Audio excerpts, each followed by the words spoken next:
अस्सलाम वालेकुम मेरे भाइयों, मशवरा ना दूं आप लोगों को।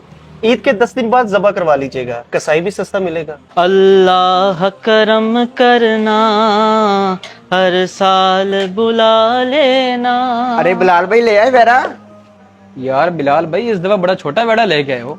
इस साइज के तो मंडी से बकरे मिल जाते हैं। बहुत अच्छे भाई, ये छोटा लग रहा है आपको? जब पैसे देने की बारी आती है तब आपको मौत पड़ जाती है। अच्छा अच्छा, ज्यादा बातें ना सुनाए, ये बताएं कितने का आया है और हिस्सा कितना बनता है। अरे भाई ये वेड़ा एक 20 का है, बाकी मामला आप 20,000 डाल लें और एक हिस्सा 20,000 का बनेगा। 2 हिस्से उमर भाई के हैं, 3 आपके हैं और 2 मेरे हैं, इस तरह 7 पूरे हो जाएंगे। नहीं यार, इस दफा मैंने 2 हिस्से डालने हैं। क्यों यार, हर दफा तुम 3 हिस्से डालते हो, इस दफा 2?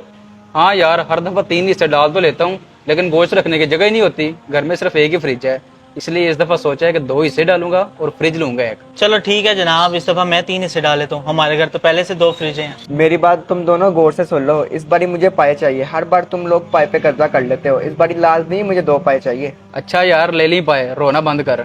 वैसे अंदाजा लगाओ, इसमें से 4 मन गोश्त निकल आएगा। नहीं यार, 4 मन तो मुश्किल है, लेकिन 3 मन आसानी से निकल आएगा। हाँ, 120 तकसीम 7, तकरीबन 17 किलो गोश्त एक हिस्से में आएगा। इस बार हिस्से जो है कसाई से करवाने हैं, तुम वो लोग अच्छी अच्छी बोटियां ले जाते हो और हड्डियां मेरे लिए छोड़ जाते हो। वो तो बात की बात है, लेकिन सबसे पहले हमें अच्छा और सस्ता कसाई अभी से ढूंढना चाहिए। अस्सलाम वालेकुम मेरे भाइयों, मशवरा ना दूं आप लोगों को। ईद के 10 दिन बाद ज़बा करवा लीजिएगा, कसाई भी सस्ता मिलेगा। मौलवी साहब, या तो आप नींद में हैं या आपको कुर्बानी का कुछ पता ही नहीं है। मेरे भाई ईद के 3 दिन के अंदर कुर्बानी करते हैं, वरना कुर्बानी कबूल नहीं होती। अच्छा, तो जो आप लोग कर रहे हैं, इस तरह कुर्बानी का सवाब मिलेगा आप लोगों को? ऐसा क्या कर रहे हैं हम भाई?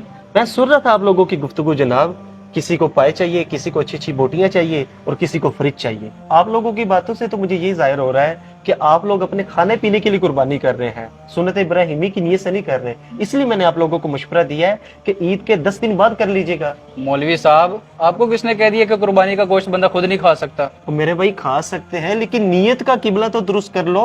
आप सब पाए, बोटियां और फ्रिजों की बात करें, किसी एक बंदे ने भी ये नीयत नहीं की कि हम कुर्बानी अल्लाह और उसके रसूल की रिजा के लिए करेंगे।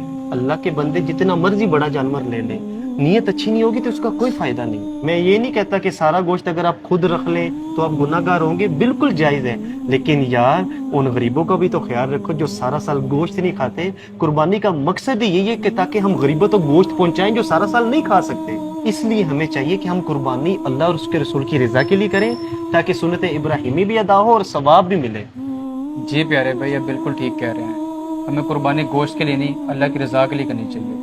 इंशाल्लाह हम अपने इस जानवर की कुर्बानी अच्छी नीयत के साथ करेंगे। क्यों भाइयों? बुखारी शरीफ की पहली हदीस पाक है कि अमाल का दारो मदार नीयतों पर है।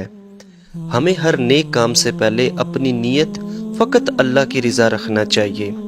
और दोस्तों, नीयत कर लें इस बार ढूंढ ढूंढ कर गरीबों के घर खुद जाकर कुर्बानी का गोश्त पहुंचाएंगे और उनके दिल की दुआएं लेंगे, ताकि अल्लाह तबारक व तआला की हम पर रहमत हो और हमारी कुर्बानी कबूल भी हो। अगर आपको हमारा मैसेज पसंद आया, ज़्यादा से ज़्यादा शेयर भी कीजिए और हमें फॉलो करना मत भूलिए। बहुत शुक्रिया।